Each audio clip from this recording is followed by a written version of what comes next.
what is value? It is hard to define it because actually value for man arises in man. Value for man must be in terms of his own experience or in the experience of his own kind. Value must be meaning for him. If he was a different type of being with a different equipment of mind and emotion, his standard of value would have to be different.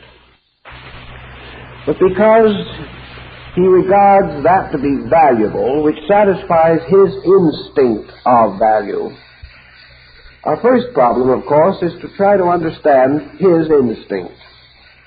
For it is in this way only that we can come to something which can never be approached, we might say, dogmatically. Value can never be always the same for all people. Yet we do observe one thing, and that is that certain value has a tendency to gradually take over in the admiration of peoples. That which is good usually comes to be recognized as good. But this often takes quite a long time, especially if the creator of the objects is in advance of his own day or has a vision beyond the horizon of his contemporaries. We can take, for example, the problem of a painter who is doing a landscape. Perhaps it is a painter who lived long ago, during the Sung or Ming dynasties in China. His landscape consists of a mountain, a tree, a waterfall, and a house. Now, actually, these elements are not unique or especially rare in art. But we can say to ourselves, where on this piece of silk should these objects be? Here is a large piece of silk with quite a design on it, perhaps a mountain and a valley. Where should the house be? The artist, the great artist, can only answer that the house must be where it has to be. Somewhere in that painting there is the place, and the only place, where that house is exactly right. It is only the intuitive skill of the artist that can determine that precise place. If he is an amateur, he will not be correct, and those who come after him will know that he is an amateur.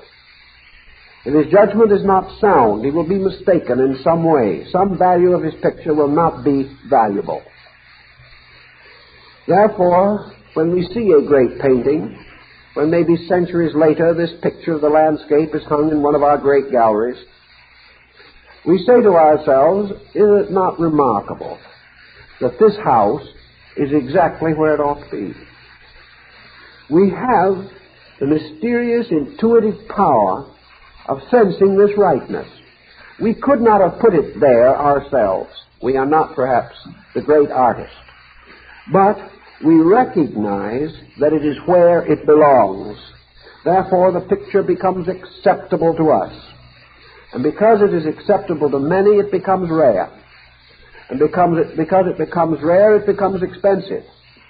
And in the long run, we buy as art that which has a certain rightness about it. Therefore, one way of approaching the concept of value is to say that value is the rightness of things. Whatever this rightness may be, or whatever department of life we may be considering. The person who is right has certain values. The idea that is right has certain continuance and acceptance. The policy that is right is respected, even by persons who could never have framed it, and who could never perhaps see or maintain that policy in action. So one thing in our quest for value that we intuitively seek is rightness. Rightness is that which satisfies some instinct, some intuition within ourselves. And how does the average person achieve this sense of rightness? One great collector of Oriental porcelain said that there is only a single path composed of two procedures by which rightness can be determined. One is comparison, and the other is intuition. By comparison, we perceive relative degrees of rightness. By intuition, we go beyond this and sense pure value. So wherever we are looking for that which is better, we look by means of comparison. We see things that are not as good. And in this pattern, betterness stands out by comparison. Also, if the object is something with which we are unfamiliar, or by which no comparison can fortunately be made, then we must depend upon our own ability to intuit value. What enables us to intuit value? And out of this thought must come the realization that this intuitive power must result from a certain continuing experience. We have to have within ourselves certain knowledge, certain information, a certain body of fact, if we are to determine value. Value cannot be decided from our ignorance.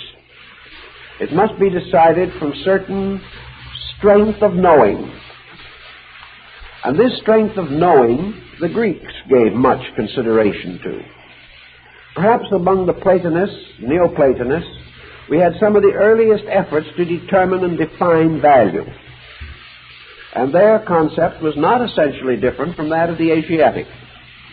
Namely, that value arises in the taste or comprehension of the person who is seeking value. And unless there is a certain degree of value in him, he cannot determine value in anything else. Consequently, we must become educated in the concept of value. We cannot find that which we have no equipment to estimate. We might accidentally hit upon something valuable occasionally, but even then it is not certain that we would not trade it for something of less value, unless our own taste protected our decision. So things which are valuable ultimately come into the possession of those who know value, simply because other persons are not able to hold them. They are not able to recognize that it is important to hold on to that which they do not understand. Now, we use this level of interpretation simply because it has a bearing upon the entire psychic integration of the human being. Art, music, literature become simple symbolic means by means of which we can interpret other deeper and less explainable instincts within human consciousness. We know that in music we have persons of various appreciations, and appreciation itself is a recognition of value. To appreciate, we must have certain capacities. We must have certain knowledge or familiarity. We appreciate the work of a great conductor because we are aware of the nature of the task which he is undertaking, and we know to a measure how it should be done. We may not be able to do it, but we know whether or not he is doing it well. Thus, appreciation becomes a very advanced science in itself. Appreciation is really almost as difficult as the actual performance of an art. To really appreciate, we must be profoundly wise. We must have a great internal value dimension upon which we can call for judgment in time of determination or decision. Man has looked for value in many ways, and perhaps one of the most important considerations in religion and philosophy is the effort to determine that which is most valuable of all things, or certainly a group of extraordinary values. which may be regarded as superior to lesser values. What is the most valuable thing in the world was once asked by a king of Crete, and a Grecian philosopher replied, truth. Truth is the most valuable of all things. Yet in this search for value, there is nothing more difficult to determine than truth. Truth is something which can appear to be immediately available. Yet the more we consider it, the more we ponder it, the more abstract it becomes. But also we realize that truth is very important to us. There is an old saying, or an old story, in some of the legends of the ancient Jewish people about King Solomon, and how on occasion God came to him and said that he would grant to Solomon anything in the world that he wanted. And Solomon, after a little thought, said to the Lord, give me wisdom. Because if you give me wisdom, anything else in the world that I want, I can gain for myself. It becomes the universal key to all other value.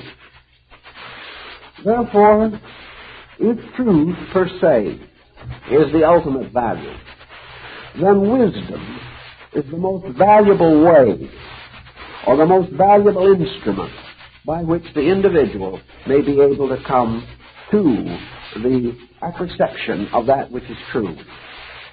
So to most ancient peoples, wisdom was regarded as a great value, something to be earnestly sought after, something to which we might pray, for which we might pray to deity, that it would be bestowed upon us.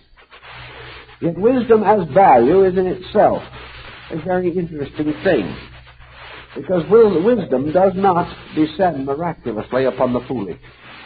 The cultivation of wisdom is one of the most arduous of all pursuits. Consequently, there is truth in the universal belief that that which is most valuable is most difficult to secure. That which is most valuable requires the greatest contribution on the part of man. The more valuable the thing, the more difficult it is to attain, and the more the human being must give of himself in order to attain it.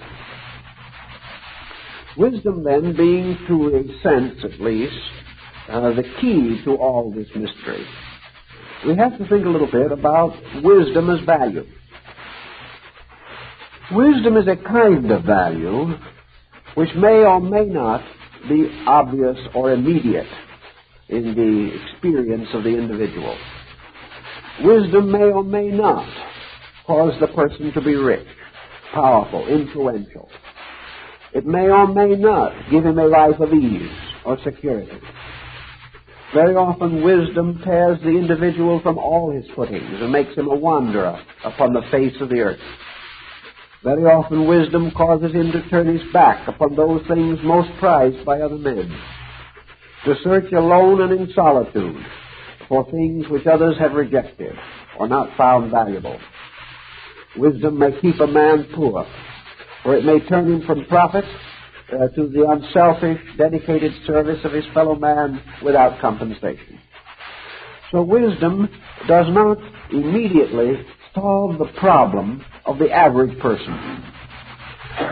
Wisdom solves the problem only of the wise man. For when a man is wise, he is pleased with wisdom, and he is happy at the products of wisdom.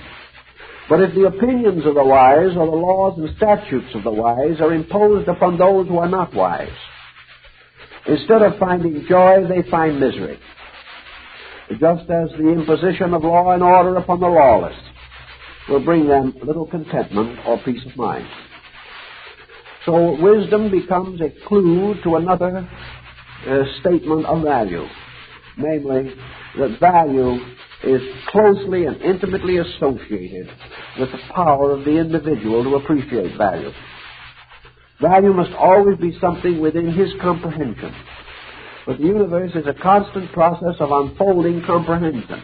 so that the standards of value naturally change and the person gradually increases in his discrimination. And this brings us to the thought of discrimination as value. The power to discriminate between things, the power to determine those things which are most necessary, may likewise be regarded as a powerful value. Discrimination, again, arises from the nature of the person himself. Discrimination causes him to choose that which is inevitably satisfactory to himself. Or if he has been developing along scientific or industrial lines, discrimination causes him to choose such products as seem to be the best value in terms of their economic worth. Always discrimination, however, seeks to divide the lesser from the greater, the real from the unreal, the satisfactory from the unsatisfactory, the good from the less good. And as all these terms are relative, our problem of value goes right back again to our own ability to estimate value. Now, man's objective sensory structure is not always, in fact, not usually, able to actually estimate value. When we search for things of value, we are searching out of some kind of knowledge which we believe that we possess. Going back to our Chinese story again, we can imagine that a person is wandering among the shops of Canton. He would like very much to bring home with himself some valuable Chinese things. He has some taste. If the Chinese were asked to describe the taste of the average tourist, I'm afraid, however, it would not be very glowing as a description. The average tourist in the Chinese thinking or the Chinese art world is lovingly referred to as a one-time pigeon. He is the individual who has money enough to buy something and will never be seen again, so you may as well give him anything you think will please him and make as much money as possible. This is the problem of the man wandering the street of Canton. But he is now focusing all that he knows upon the important problem of trying to outwit a Chinese in his own business, which is not easy. So he says to himself, I want to buy some Chinese art. How am I going to tell whether it's good or not? So he calls upon traditional value. He says to himself, if it's old, it's good. Now, we apply that criterion to people, we wouldn't get very far. Because there's no way of proving that a person has become a magnificently valuable thing simply because he has become an antique. So we are not quite sure of this. But the idea now is that as it gets older, it gets better.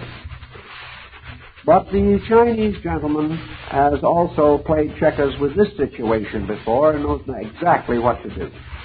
He has taken the most recent things he has, dipped them in coffee and tea, rubbed them, thrown them around the store, and buried them for a couple of weeks. At the end of this time, they are in a pretty badly dilapidated condition.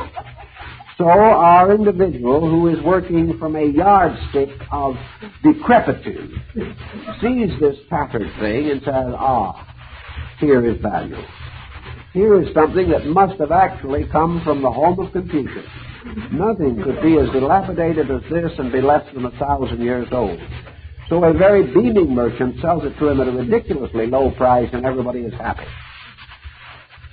Happy, of course, unless the buyer sometimes tries to sell his object. Then he discovers that he has something that is entirely worthless. But he is not likely to admit this. He will then decide that the new buyer is simply uninformed or attempting to rob him. So the illusion goes on to absurdity. Another traditional value that we have always in the superficial mind is that the more work that there appears to be on a piece of art, the more expensive it should be. The idea being that artists are paid by the hour.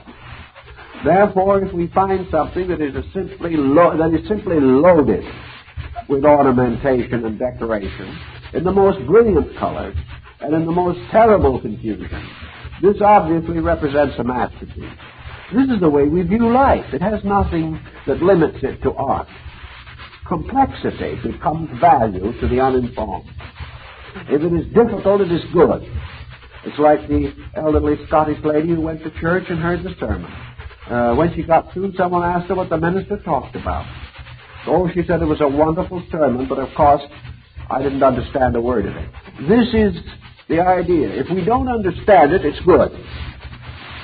If it is very complicated, it is wise. If it is said in Latin, it is sovereign truth. In sober fact, it is simply another way of catching the unwary. The person who does not know mistakes the thing for good because it hits him in the face, a terrible blow. And I mean a shuddering blow in some cases. So he thinks he has a treasure because he has something that is very complicated.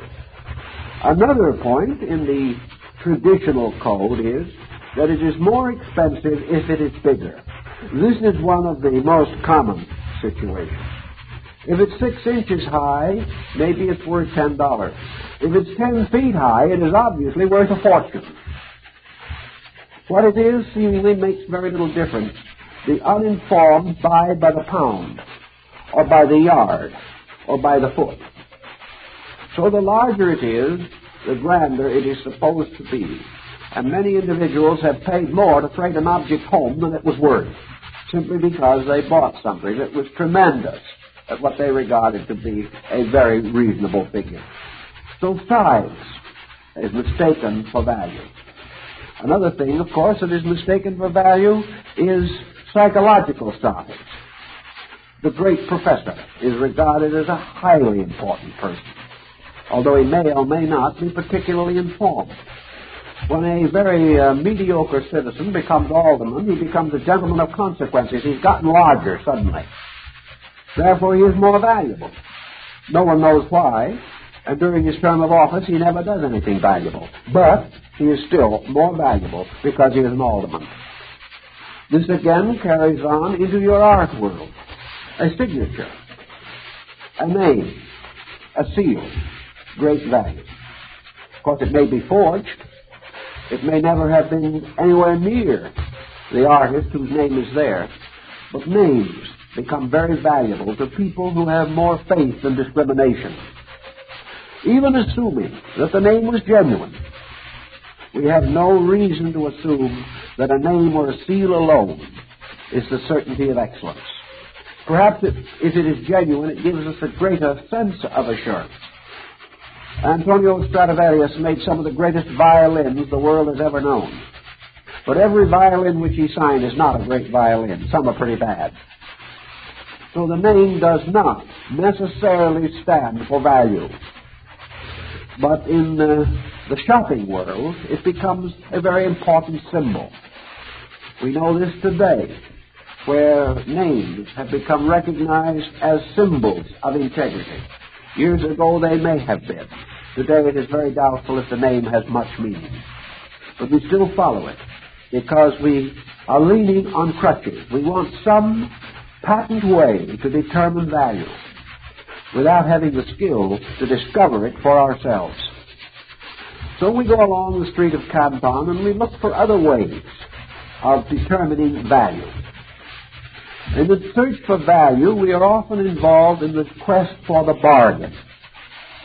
One thing that seems to increase value is if there is a possibility that the worth of something is greater than its price. We feel in this way that we have come into the presence of an opportunity to have something that is worth more than we have reasonably paid for it. This is the most terrible snare which has caught not only followers of art, but followers of every line in the world, including modern merchandising, is this desperate search for the bargain and the substitution of the idea of the bargain as a means of getting something of value greater than its cost. The Oriental art merchant is well acquainted with this trick and has lured many persons into buying something that was half price and which the true value of which was less than half of the price that was finally paid. In discrimination, the bargain is of no value in determining whether or not something is suitable to our need or to our purpose. If we are in a situation where economy is extremely vital, then we certainly must make use of every possible opportunity to secure things reasonably. But in terms of value, we seldom get a bargain. We get something that is usable, but not a bargain. So all through the world, this search for value runs against imposture, and it runs against the skill, the almost incredible skill of those who are attempting to falsely stimulate our avarice or our desires to acquire things. So value is not to be found in this way alone.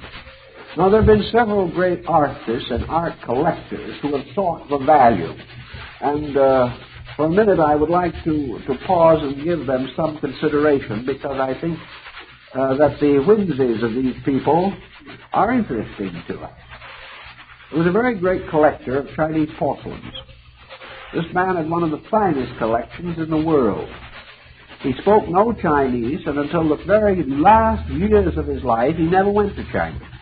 He finally did make one visit. But he had an uncanny ability to know great Chinese art. And some of the finest collections of the world today were built upon the material which he accumulated. This man had the uncanny ability to sense value. Now, this was something that he was born with. He was a collector at a time when great collections of Oriental art were almost unknown out of China. He collected at a time, naturally, when great and fine examples of art went a-begging, and he got for a few dollars things that today are worth thousands. But this was not his real genius.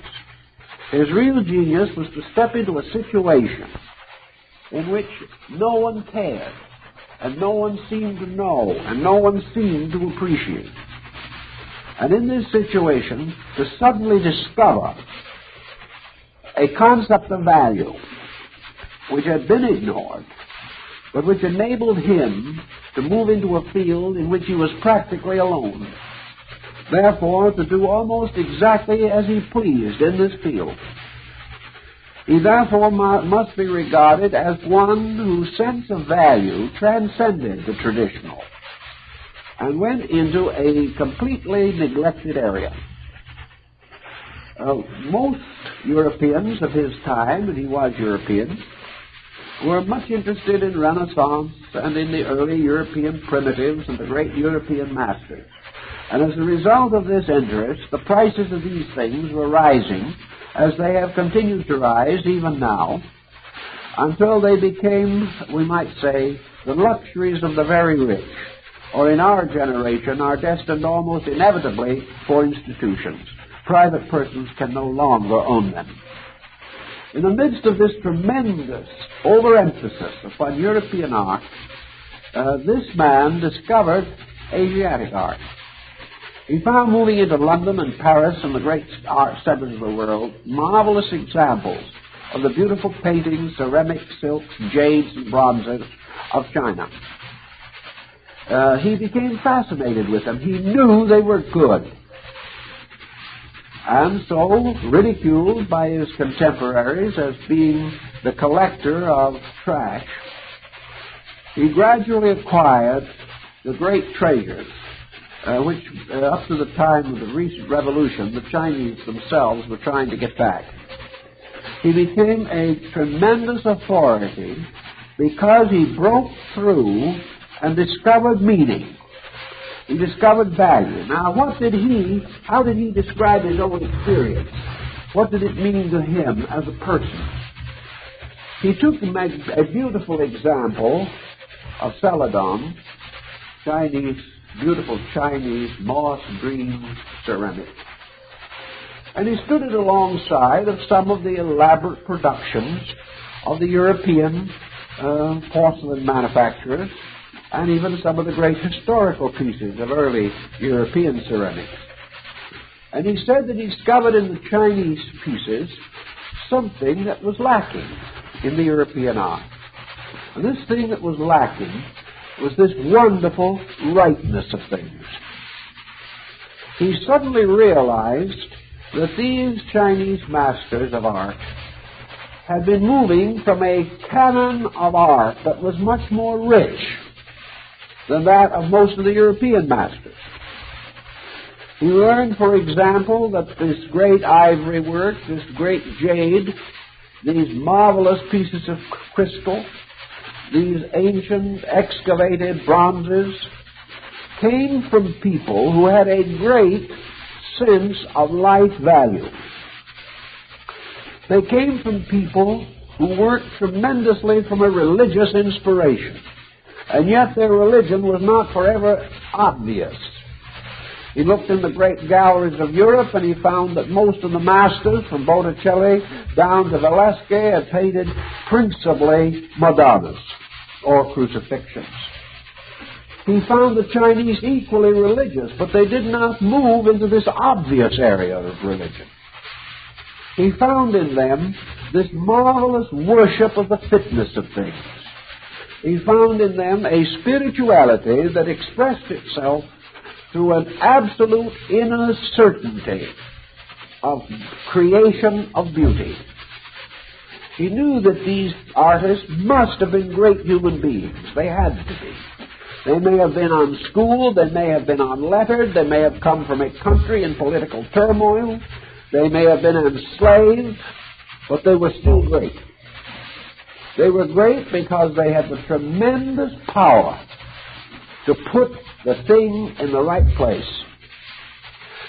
They had the marvelous sense of utter simplicity, which was in violent contrast to the elaborate productions of the Dresden kilns or the Royal Worcester of England.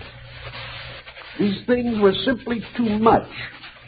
But here, in a simple bowl of magnificent design, the mathematics, the geometry, the tremendous structure, the skeletal part of art was there, not adorned, and most adorned by its own simplicity.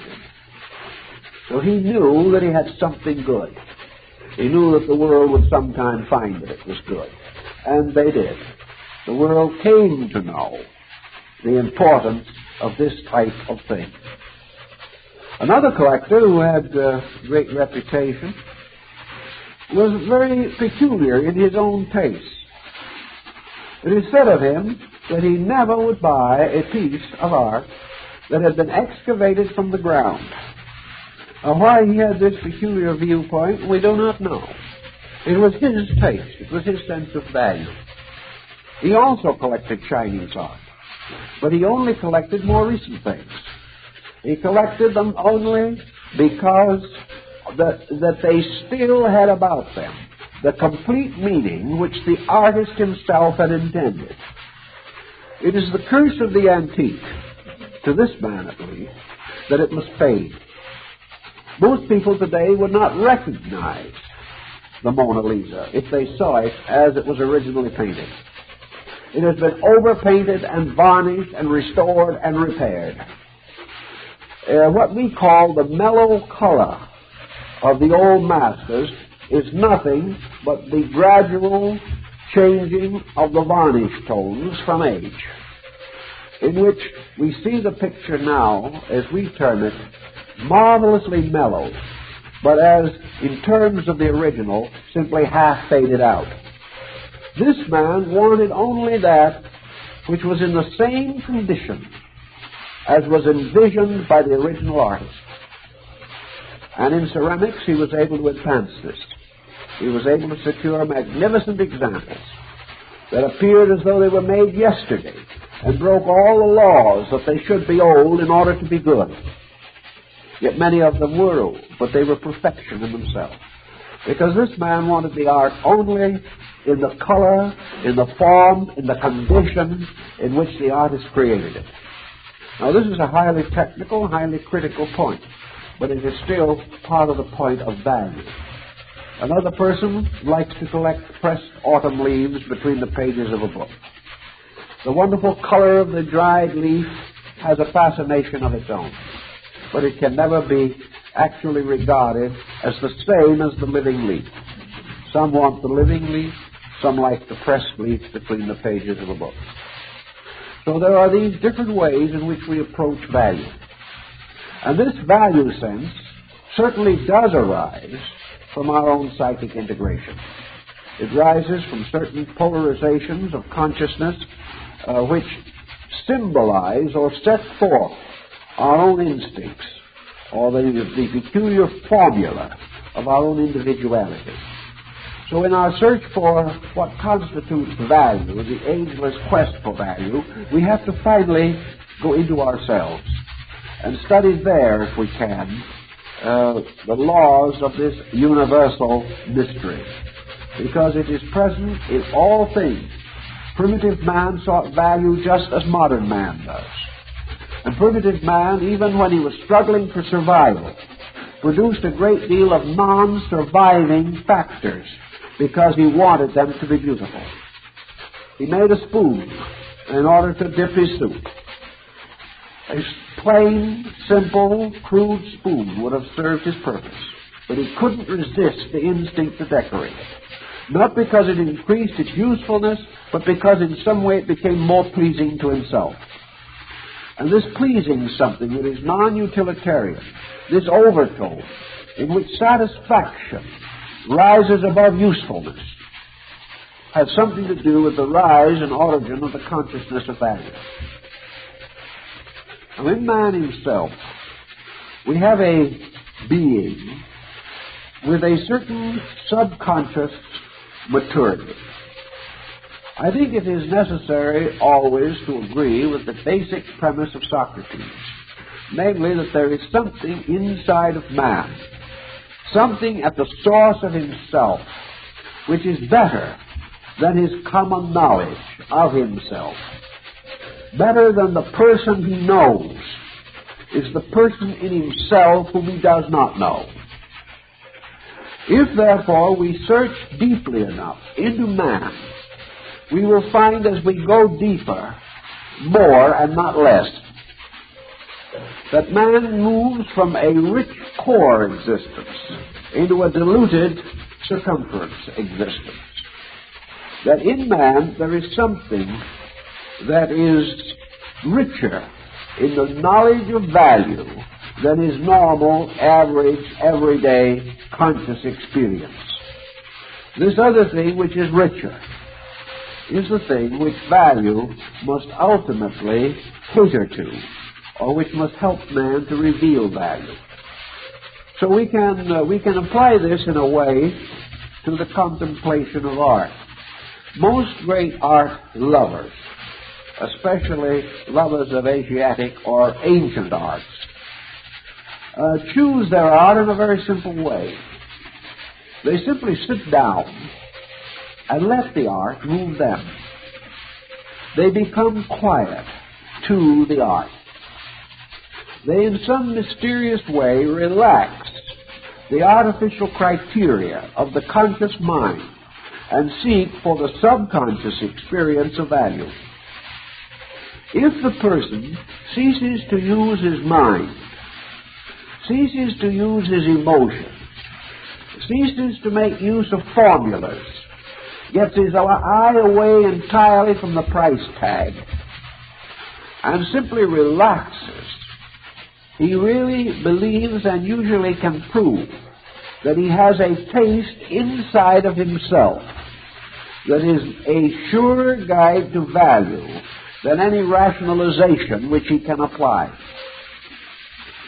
Consequently, the very process of art knowing is a meditational process. And the entire experience of value is a meditational process. The person cannot depend upon others, cannot depend upon his own experience, and does not dare to depend upon exterior symbols which are deceptive. He can only come to the final conclusion from his own subconscious.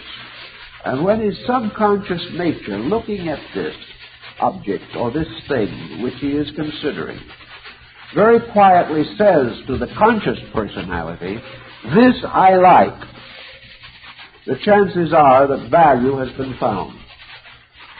The internal part of man, according to Plato, and he derived it, of course, from Pythagoras, was, as the Greek theory, a kind of living psychic geometrizer. In other words, this internal part of man was a harmonic formula. It was a composition itself, as natural, as perfect, and as inevitable as the balanced pattern of a snowflake. Not only is it true that God geometrizes, but it is true that the human soul is a pattern of absolute order. Therefore, this is a pattern of absolute fitness. And the only part of man best capable of judging value is that part of man which is itself the most valuable. And the soul is by many degrees more valuable than the body. And it is more important to achieve the contentment of the soul than it is to achieve the comfort of the body. And nearly all creative persons, or real idealists, or constructive individuals have been willing to sacrifice the body for the soul, because they have recognized where the true value in living actually exists. So Socrates would more or less take the ground that what we would call acceptance, or to like a thing greatly, even perhaps to venerate it, arises from the fact that it satisfies the harmonic structure of our own subconscious. That this harmonic structure is the compendium or the sum of our own psychic growth cannot be doubted. But whereas our psychic growth upon the surface is a series of fragments, in this inner part, this growth has been assimilated into a formula or into an orderly design. And it is from this total formula that the subconscious values or estimates things, whereas man estimates only from the superficial appearances and surfaces of things. So the Greeks took the attitude that the only way that we can really intuit value is to become so quiet that we can experience the psychic movement in ourselves. We can sense our own psychic nature either rejoicing or being offended. And finally, if the inner life of the person is offended, he will never be satisfied with the objects. Satisfaction must mean compatibility, and value must always be compatible. If we go outside of the problem of arts and matters of that nature in our search of life values, we must then seek again for this compatibility. And I think in this we have another interesting phase of philosophy that touches once more into our Zen department, where some of our primary interest is in connection with this quest for value. In the Zen thinking about things, value takes on the coloring of a Buddhistic kind of experience. And in Buddhism, this value is, perhaps the best way we can say it, is an experience of life value. It is experience of value as something living rather than merely a quality. Value in man is a certain appropriateness in his own nature. This appropriateness in Zen arises from enlightenment. And this enlightenment, in turn, is an extension from within the individual himself of certain Buddhistic principles or concepts. So we have the Zen point here, which I'll try and explain in this way. The Zen masters, in their contemplative disciplines, are seeking, for example, inevitables. They are seeking the coreness or core factor in a thing. So they gradually take the universe and reduce it from the infinite complexity that we know to an ultimate simplicity. To the Zen, the universe is an extremely simple thing. And they differentiate very clearly between the universe as it is and man creating a whole series of arts, sciences, and philosophies and religions in a desperate effort to interpret the universe. The Zen takes for a simple point that the universe will never be solved by interpretation. The universe must be discovered by direct experience alone. Direct experience of a thing is the full knowledge of that thing. And the full knowledge of that thing is its essential nature. The knowledge of a thing is not its age. You do not understand the tree because you count the tree rings. You do not find out value from any contemplation of the historical nature of a subject. Value is the immediate experience of that subject. And value in Zen consists of a series of qualified experiences. Zen can say, from the tree, I secure certain value. The Zen may also say, the tree of its own nature, contemplating me, would discover an entirely different value. But in our contemplation, all value discovery is moved in one direction.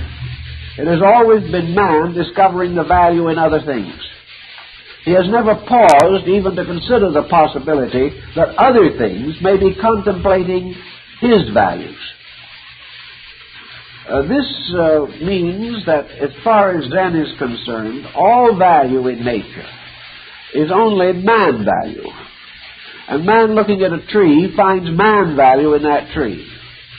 But if he is very wise, as the Zen would like to hope he can become, man looking at tree can discover tree value. This is the difference.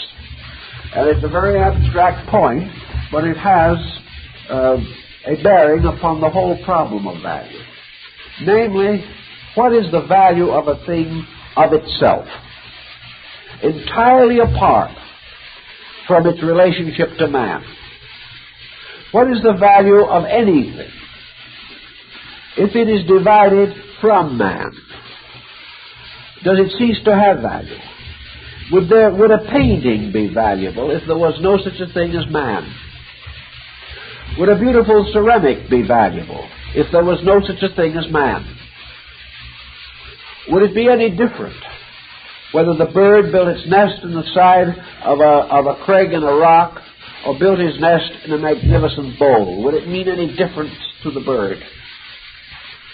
Consequently, value in Zen has to be rather carefully thought through, because now we come into a consideration of the fact that value is determined entirely upon the structure of the evaluating force or factor.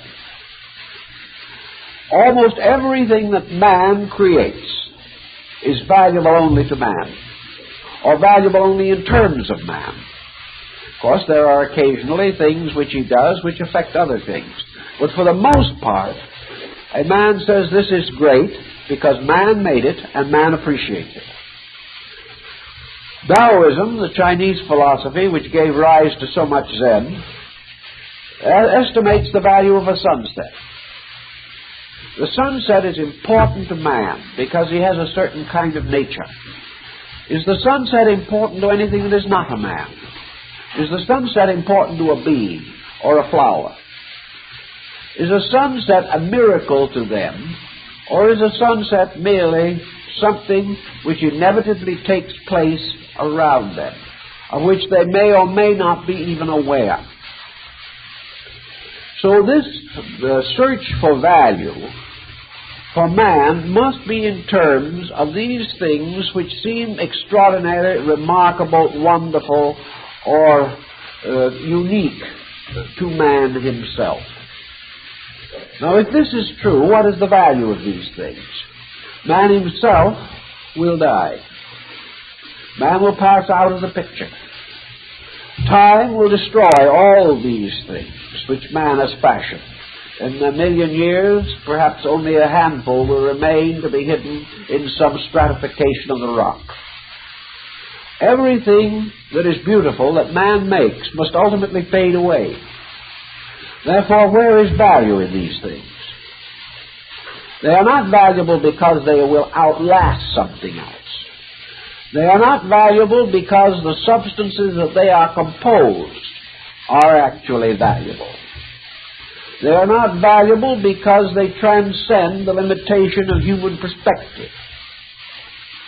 So the Zen says to himself, under these conditions, how is anything valuable? And the only answer that he can arrive at conclusively to his own meaning or to his own purpose is that value survives the thing which is valuable. Value contributes something to the sum of a condition or state that is growing and unfolding in nature. If every valuable object on the face of the earth today was swept away and not one remained,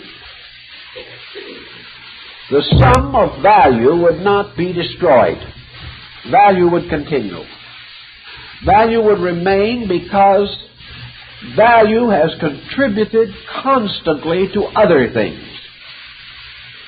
It has contributed continuously to man. Therefore, to destroy the effect of value would have to extinguish man himself. You could not extinguish the things he has and touch value.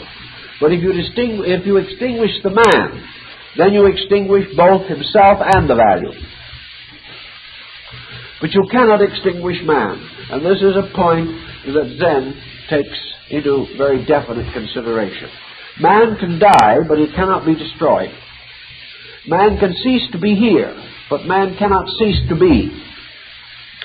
Man is not created, according to Zen, therefore he cannot perish. He is not destructible, therefore he cannot be destroyed. He cannot be lost, therefore he cannot be found or redeemed. Man remains. Consequently, all value that has meaning must flow in upon man and add to the continuing enrichment of the total stream of man's psychic existence. This is the only thing that value can do to survive. Value gains its immortality through the survival of the consciousness that is capable of experiencing value.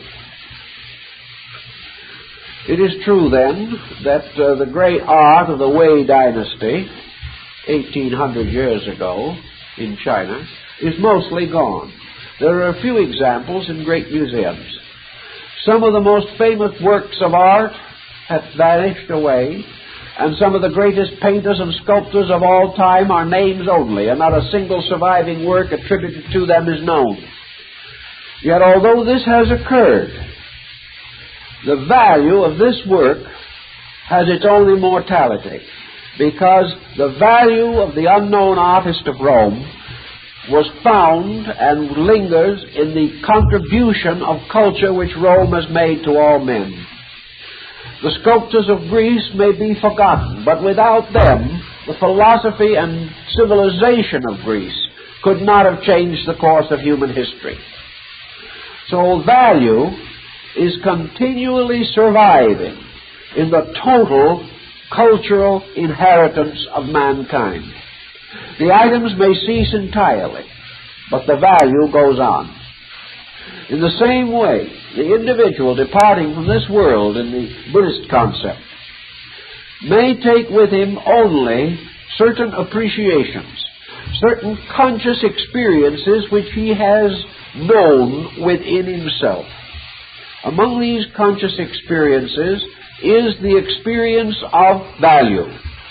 In this case, perhaps the experience of value as beauty, the experience of value as friendship, the experience of value as faith. But these values, experienced, go on. The faithful friend also dies, but faithful friendship lives on. Everything that outwardly contributes to value perishes, but that which it has contributed to in man does not perish. So gradually, all value moves into the psychic life of the person to become the final enrichment of his own soul. And the soul of man, having moved through the ages from the dawn of things, has become the total custodian of all value of all time. So one way in which the ancients symbolized the human soul is that it was the vessel of value. And out of value has come morality, ethics, conviction, culture. Has come religion as we know it, art, music, literature, and even to a certain degree industry, arts and crafts as we know them today. The great building that rises as a magnificent example of architecture is an embodiment of the entire motion of human value.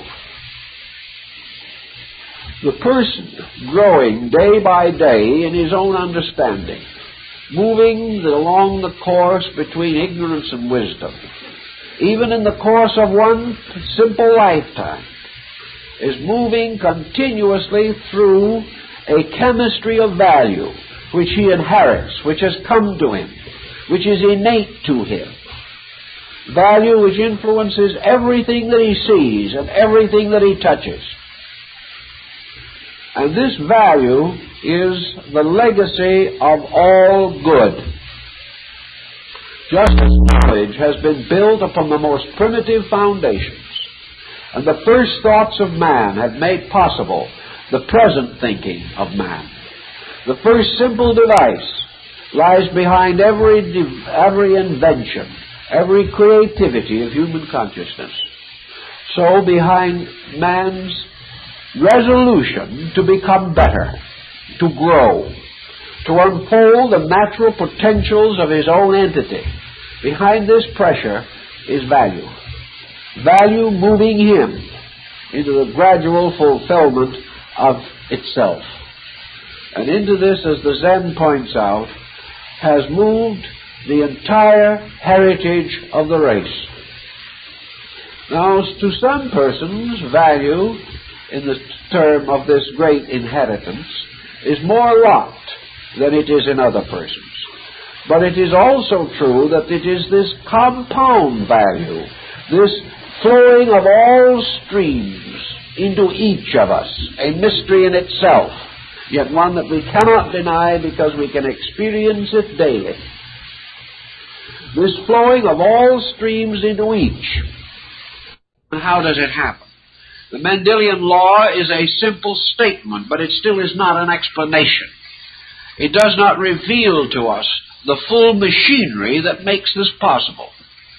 But if it is so possible that we may transmit almost any type of physical characteristic, it is also possible that we may transmit psychic characteristics. We know that the worrier may come from a family of worriers. We know that selfishness is intensified in families and may therefore become an outstanding deficiency of character for several generations. But there is more to it even than this. We may inherit with the great traditional stream of our life the culture of our life, the values which have dominated the concepts of all who have gone before us. But there is also this Zen inheritance from self, the inheritance from our own previousness. the inheritance from the lives that have preceded this one in the unfolding of our own experience.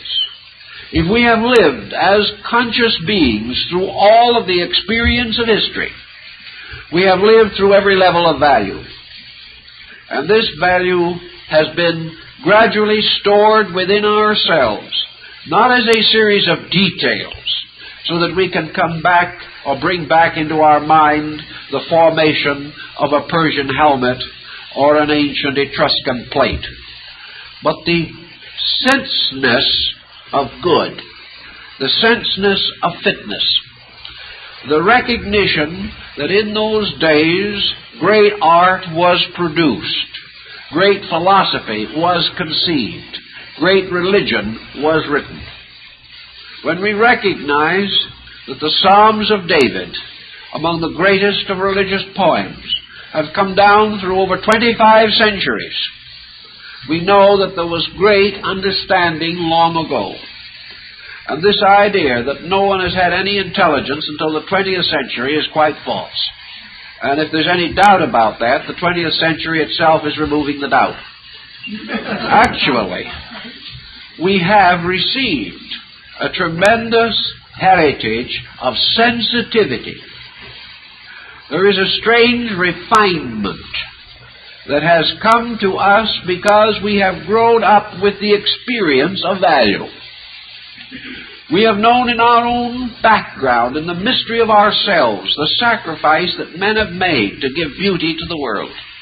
Perhaps at some other time we ourselves have been part of that group that sacrificed so much. We know those who have died in order that men might live better, that have given themselves and all that they are to the dream of world peace, or to the brotherhood of man, or to the release of humanity from slavery. These great idealists of the past were serving value. What they went through, we have also shared in. We were at one time their contemporaries. Perhaps we were their very selves. But little by little, the whole concept of world value has moved in upon ourselves to become the basis of certain longings, certain strivings, certain desires, which are very difficult for us to put into words, but are the continuing expression of the growing conviction of that which is right, or the fitness of things moving within our own natures. We can see a phase of this in our world today. We can see the struggle that is now going on to preserve what we regard as a fitness. And that is the rights of peoples, the right of people to self-government, the rights of people to freedom and liberty and education and these things all represent values which we believe to be real. And we believe these values because we have them in ourselves. We neglect them. We may deny them by any specific action of ourselves. We may be unwilling to sustain them, support them, or defend them, but we have them. And when we go against them in some way, we become less than ourselves. When we go against them, we lose respect for our own natures. And we must seek in forgetfulness and escape from that which we are afraid to remember. Thus, value also gives us the concept of things that may be. Now, in the whole concept of life as we know it, man is the only creature that has two propensities within his own nature, as far as we know. Man is the only living thing that knows that he is going to die. All things will die, but man is the only one who knows this.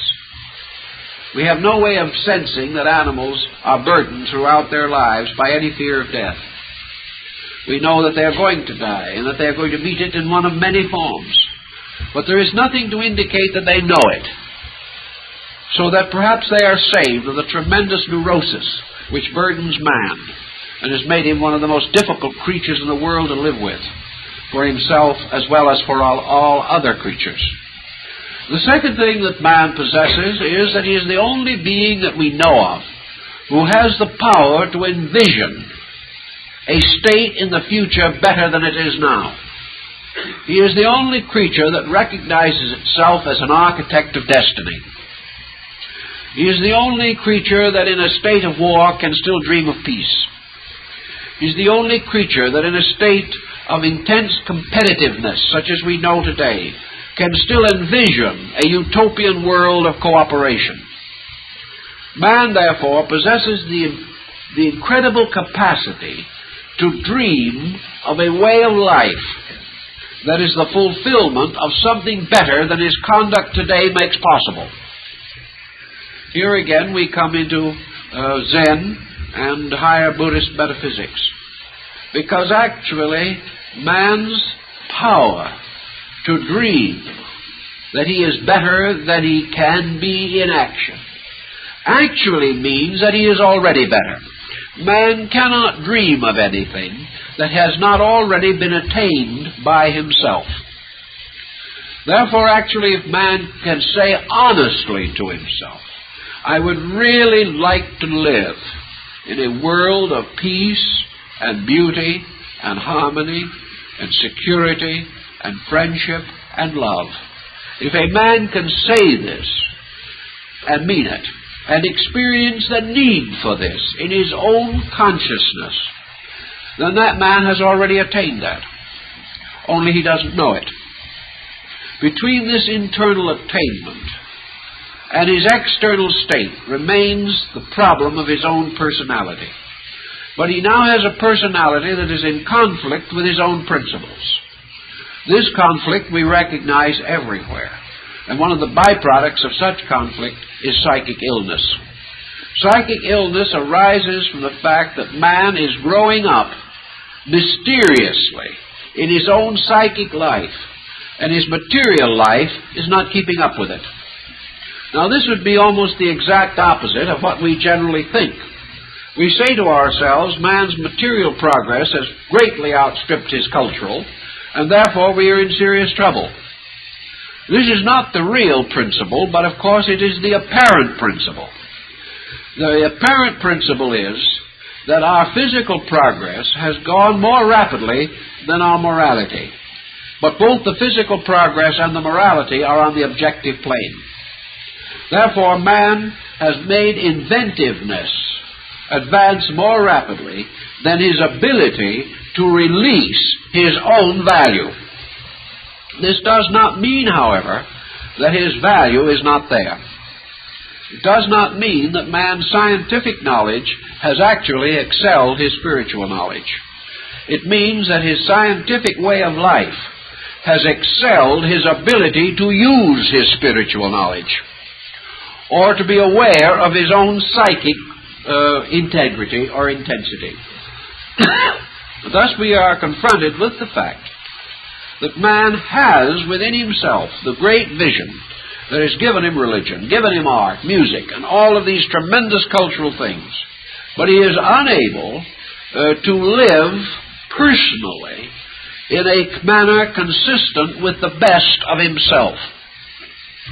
He lives by a compromise.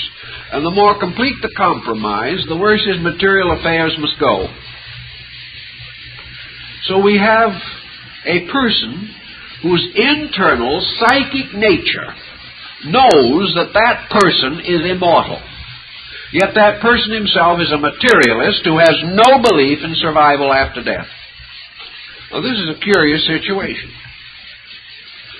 The only way in which materialism can be sustained is by carefully avoiding the recognition of the internal intensity or the internal pressure of consciousness.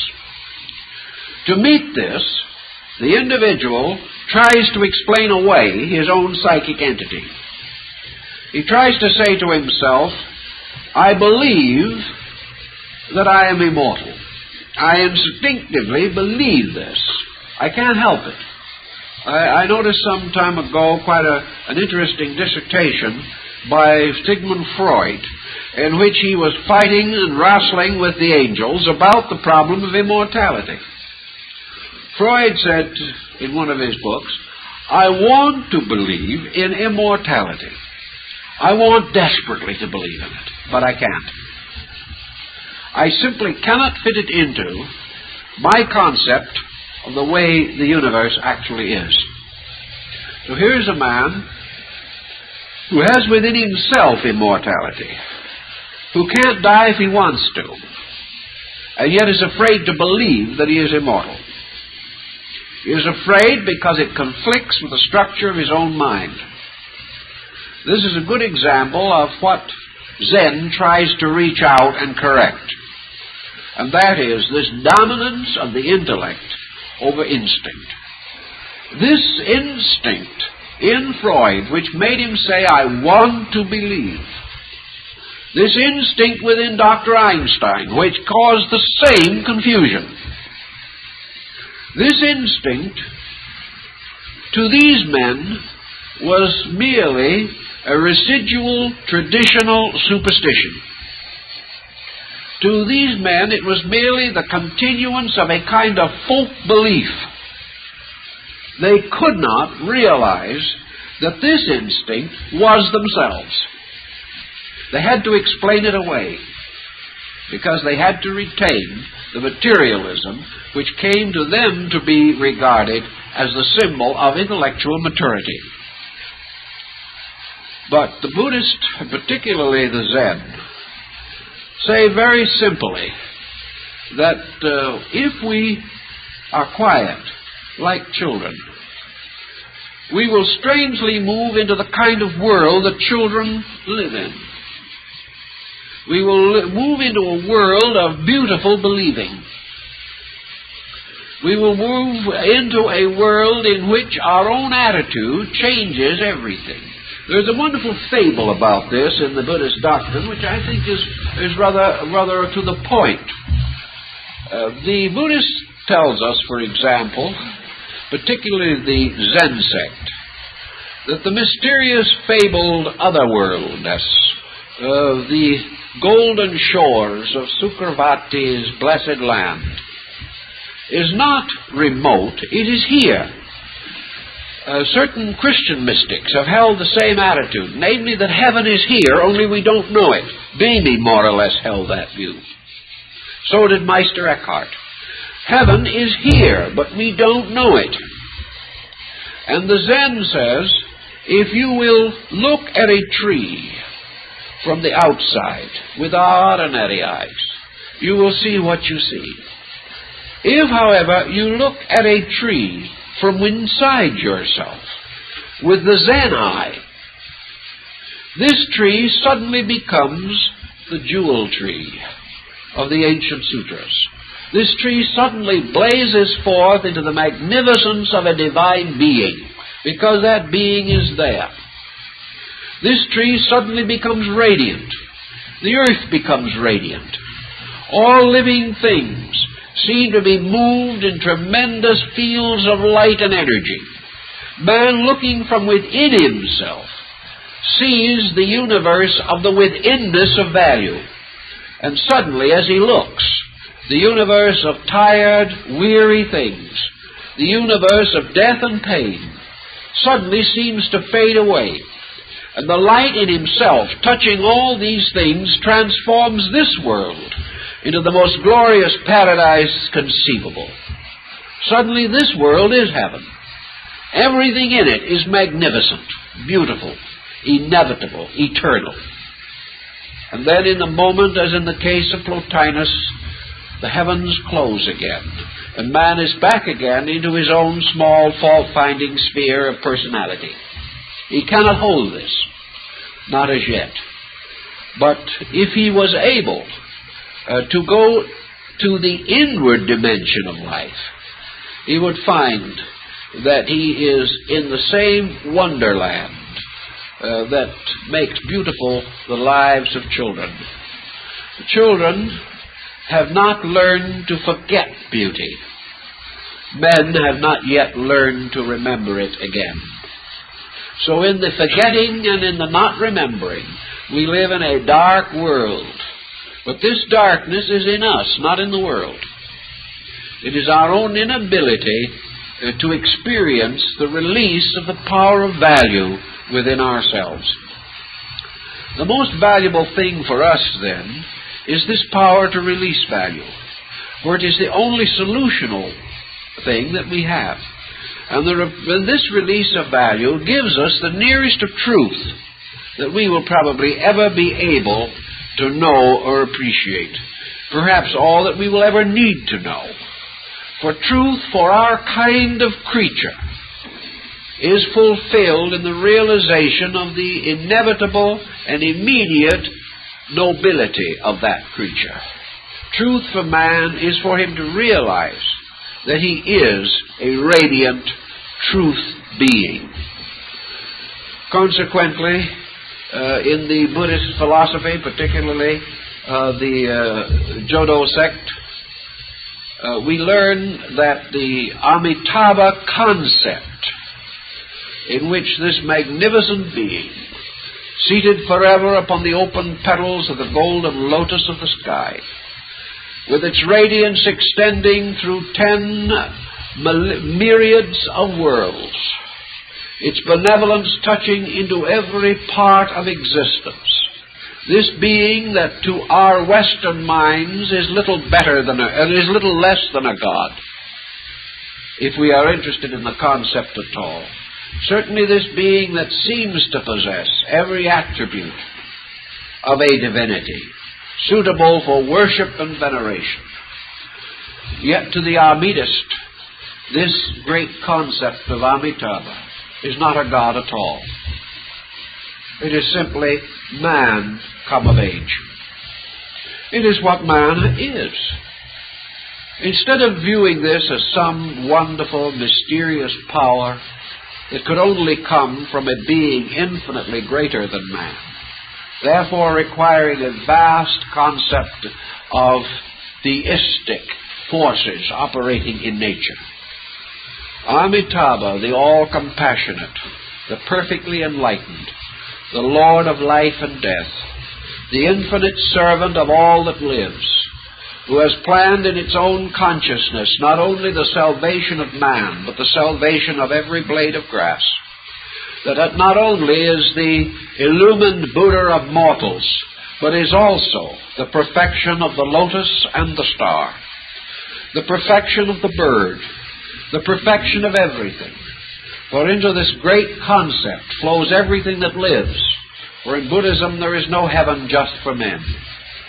There is only growth for all things. Yet this concept of this supreme, unselfish being that can never rest, never sleep, and never find peace until the least of all living things, each grain of sand, each mote floating in the sunbeam, has become in its turn a fully enlightened Buddha. This being is not a god. It is merely the goodness in man himself. It is the thing that man would want. It is the thing that man is. It is the growing up and maturing of the father and the mother sacrificing for their child. It is the growing up and maturing of great dedicated human beings, world teachers, who have died at the stake or on the cross for man. It is simply the tremendous fact that inside of man is a being so infinite in value that we hardly dare to speculate about it. Yet it is this humanity which is growing up within the person. And it is the recognition of this and the cultivation of this power which to the Eastern mind constitutes value. Therefore, the most noble value in all the world is the realization of our inevitable opportunity and obligation to grow. The only thing valuable really to man is his growth toward the fulfillment of his own destiny. Not because this destiny is a selfish achievement, but because this destiny is part of the inevitable process necessary to the fulfillment of all things for all creatures everywhere. In the Buddhist canon, consequently, we do have this feeling of value. we have the value of the realization that the search for value is forever the dedication of self to the mystery that is locked within the mortal structure of man.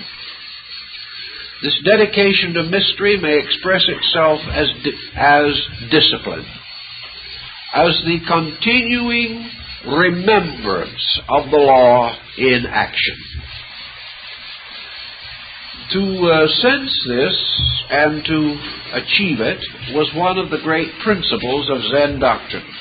And I think this principle lingers on in many other religions of the world to become a very forceful element. Today we are searching for peace. Perhaps more than ever before, peace seems valuable to us.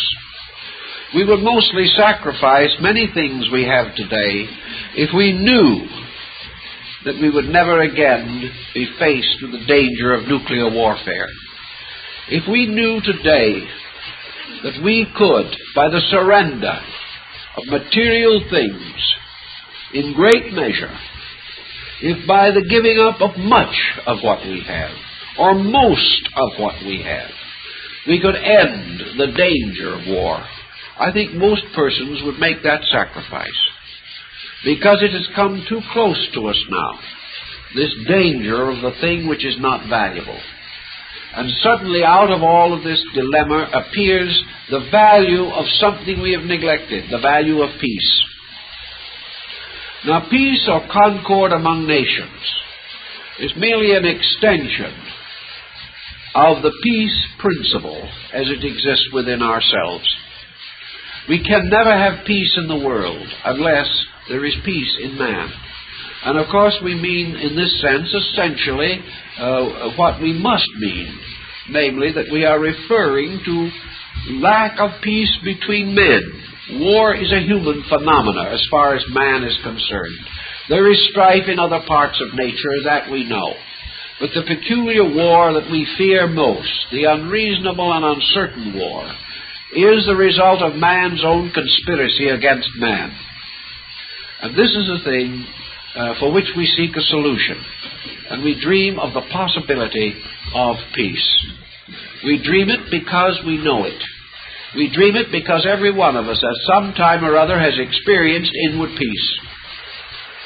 We know it because some way we value it, even though it is not commonly attained by us or commonly available to us. So peace becomes value, especially when there seems to be great danger that it may be lost to us. Peace is more, however, than the end of war. Peace is the end of fear in man, for without peace, fear cannot end. And with peace, all fears can naturally be sublimated. But even here we have another value which intrudes itself strongly into our pattern, and that is the value of faith. Faith is something which we have discovered to be a strangely magical agent. So if we have to search for something that helps us with value, we can think of faith. Now, man could not have faith unless man was man. Man could not have faith unless for millions of years man had been growing up in a world in which certain mental phenomena constantly occurred. Man could not have faith unless he was the peculiar creature that he is. And faith such as man possesses is not possible to any other creature. But this does not mean that other creatures do not have faith of their own. But the peculiar faith that we have is a faith related to the need and means of our own kind.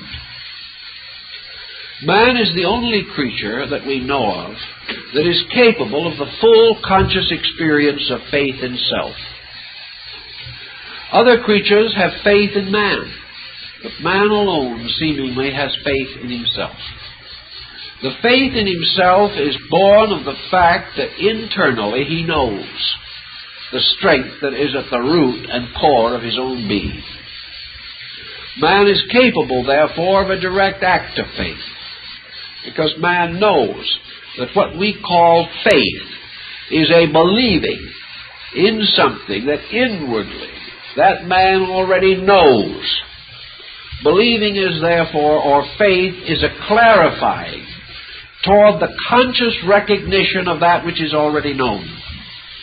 Faith is not an imaginary make-believing thing. Faith is merely the final evidence of the fact already realized.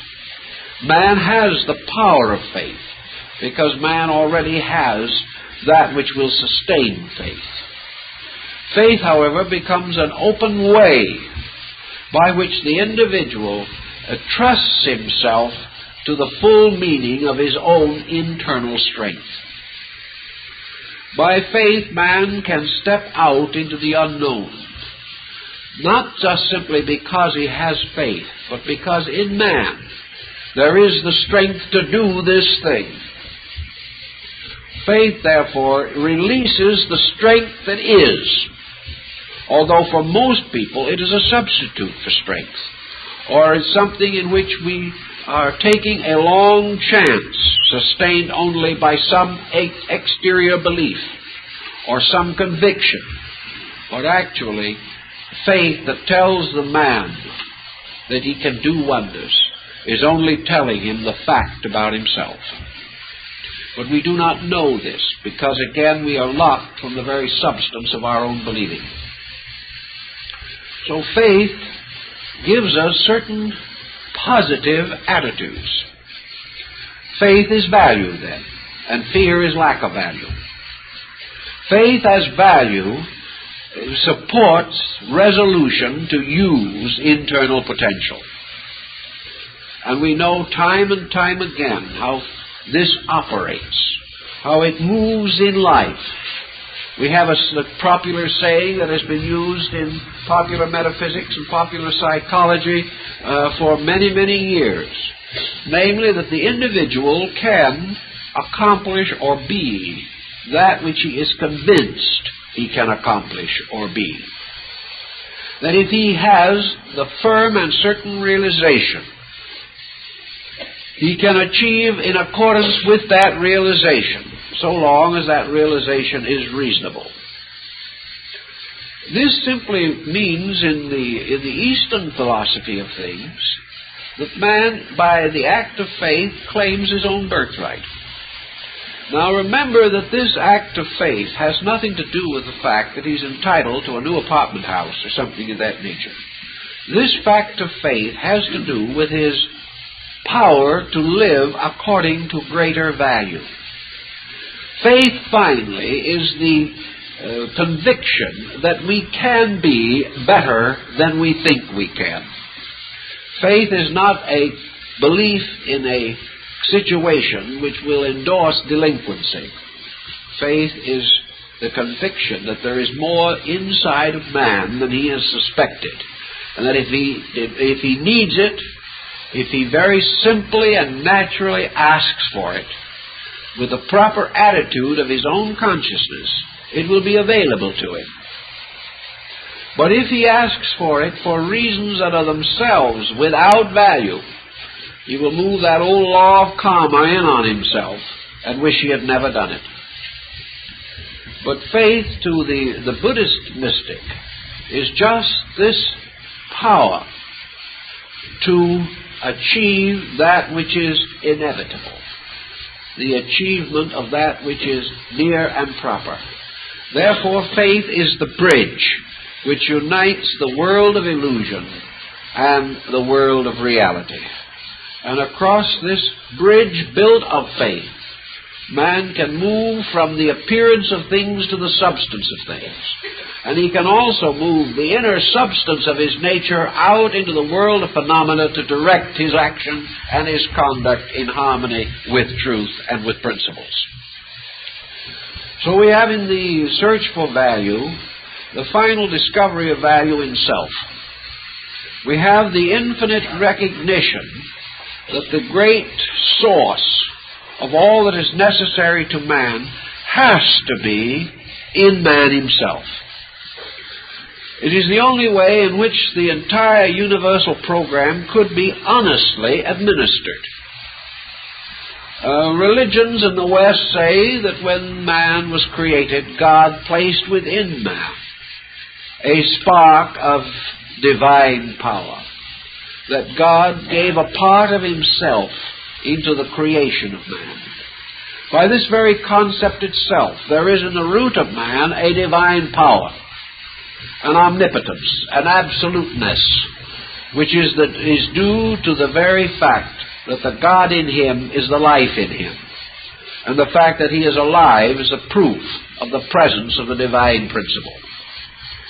In the Eastern philosophies, the presence of this divine principle is somewhat differently interpreted, but the fact remains that they also hold it to be inevitable, that within man is the solution to the mystery of himself. Within man is the means for the achievement of all that is necessary for the well-being of man, individual and collective. And this thing in man is the greatest value that man possesses. It is this thing which is truly his pearl of great price. It is this which is the treasure of his house. And it is this treasure which he is constantly seeking to understand, and with which he is desiring to establish a conscious rapport or relationship. Now, if this secret is locked within man, there are many legends and fables as to how it was lured out of its silent cavern. When the goddess Amaterasu or Mikami hid in a cave so that the light of the sun no longer shone upon the world, the other deities contrived a mirror and held it before the mouth of the cave, so that the goddess would look in the mirror and see what appeared to be another goddess more beautiful than herself. Because of the jealousy over this other goddess, Amaterasu came out of the cave, and light was restored to the world. This is an ancient fable from the Nihonji. But it has to do again with this light that is locked within man, and which must be lured forth out of man. And the thing that lures it forth is the reflection of itself. The thing that brings this life out of man is the very reflection of this life in the environment and around man. So that man, looking everywhere, sees merely himself, and from this position lures out of himself more and more of his own need to solve the mystery of himself. The legends are repeated in many parts of the world, but the stories are so familiar that most of you know many of these fairy tales and legends that deal with this theme. Actually, therefore, the bringing forth of value out of the individual is the luring of this other selfness out of the dark cavern. Now, there are many ways in which Zen and other doctrines have sought to accomplish most directly this procedure. But they all point out the very definite fact that all growth, even the luring of this value from within ourselves, must be subject to universal law. Law measures the means of things, the durations of things, and the rightness of things in time and under circumstances. Therefore, Zen, nor any other philosophy, can never break law, and can never cause that to occur which is not timely, or cannot bring about that which is not merited or deserved in the situation that exists. So Zen cannot say that there is some trick, or there is some secret formula, or there is some magical means by which man, unworthy of greater light, can receive it. Religion is not sorcery, neither is philosophy. Consequently, the achievement must be lawful. But the achievement can be lawful for the very simple reason that man's benightedness is the result of the operation of a law which causes man to reap as he sows. And if he continues to sow in darkness, he will reap in darkness.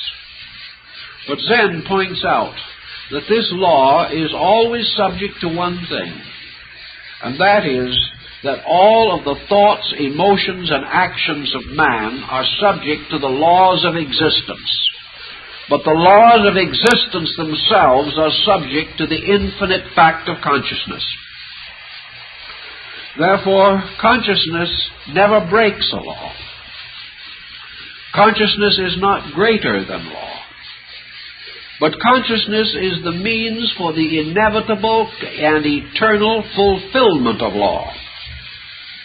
Consequently, if man, by a new statement of his own inner understanding of value,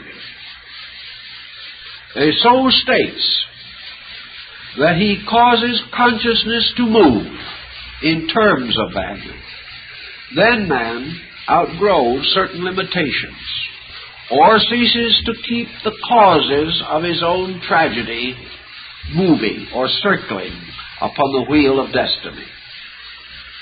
Now, the answer to this consciousness problem, to the Zen monk and to most Buddhist systems, is the complete renunciation of false value. Not by a long and arduous procedure, but by a process which Zen calls realization. And realization is the simple fact of man's intensive awakening to value. This is itself a psychological process, by the way, because the change has to occur in the psyche. That is the reason why no amount of mental attitude can work this miracle. No amount of affirmation can accomplish it. No amount of pretense or declaration can accomplish it. Because the only thing that can change man is that man changes himself. Now, we can claim anything we want to and remain the same. We can be engaged in the most learned discourse and be just as foolish as we ever were as far as circumstances within the psyche are concerned. If man, claiming much, experiences nothing of what he claims, then his psyche receives the experience of passing through this great claiming and no experience. It remains just as it is. Man inwardly is no more able to use certain declarations than man is outwardly able to use them. And Zen tells us that there is no change by claiming change. An individual does not become spiritual because he changes his creed. He does not become enlightened because he goes to a better church. He does not actually experience this psychic release because he devotes his entire life to reading noble books on great religions and philosophies. These things can never vitalize until they cause an experience of consciousness, a change in man himself. This is why the true person, the person who really believes, is supported by his belief, and why the person who does not really believe, though making great pretension, is not supported by his beliefs. It is only when this betterness becomes the fact of life, and not a theory held in the mind, that we have action. Consequently, devotion to a principle, no matter how noble this principle may be, has little effect if the individual who is dedicated to the principle is still the same selfish, egocentric person he was before. All of his pretenses, all of his statements have no value. The only thing that has value is the change in himself. So in Zen and in all these other mystical philosophies, everything depends upon the actual experience of direct acceptance of reality. This is value. This is the value that becomes so real that it is centered as fact in the subconscious. When a value is established clearly and firmly in the subconscious because it has received the total acceptance of the mental emotional complex, is moved into the psychic nature as a fact, sustained by the continual repetition of the performance of that principle. When this is achieved, then the individual, when he relaxes, when he is under tension, whenever it becomes necessary for him to call upon internal support, all this individual has to do is relax. Because immediately the fact which he has set up in himself moves out and gives him the strength that he needs for the circumstances that confront him. But unless this fact is established by intent, unless this fact has automatically taken precedence over the numerous non-factual attitudes, if this fact is not clear enough or strong enough to make a deep impression upon the subconscious, then nothing has been achieved. A person, by a series of negative attitudes over 40 or 50 years, by the constant statement of things which are not true, can develop a psychosis. He cuts a deep rut in his own psychic nature, and this becomes the basis of a series of powerful negative situations. The Buddhist says that by continually, over a period of time, reaffirming as fact, experiencing as fact, accepting whole-soully and living accordingly, a concept of value can be impressed upon the subconscious until this value pattern becomes automatic and subjectively solid. From that time on, this value is available.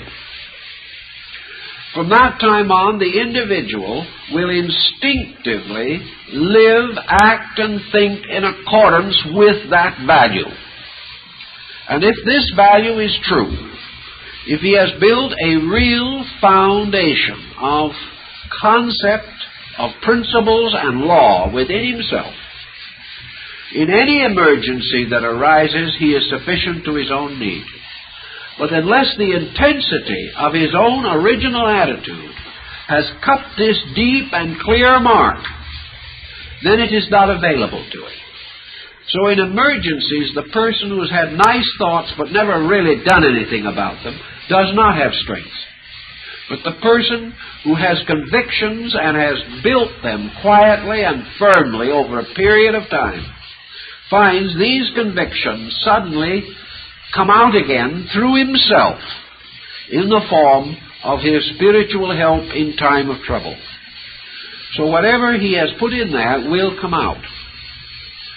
Also, it is more than just simply this, because if what he puts in is true, then it finally identifies itself with this subjective record of truth, which man does contain, and gradually helps him to build the total power of the internal over the external. And the more he builds of this internal fact, the more available the eternal fact becomes. So gradually he builds bridges between his personality and the great psychic strength which is within himself. And as this unfolds, he becomes increasingly aware of the Buddha power in himself, until finally, in the concept of the Western paradise, man suddenly beholds inwardly the entire radiance of Amitabha. And this radiance is his own eternal nature. It is the fact that he has suddenly transformed his world into a paradisical sphere. He has redeemed the situation of his own life. He has discovered value and allowed value to become the true and absolute ruler of destiny. In so doing, he has created his own paradise. And the collective body of mankind, by the same procedure, finally creates the perfect civilization, the ultimate world in which truth rules and all men live together in peace. This is the search and the solution to the essential principle of value. And so we'll have to discontinue now and continue next week again, and we thank you all for being here. Thank you very much.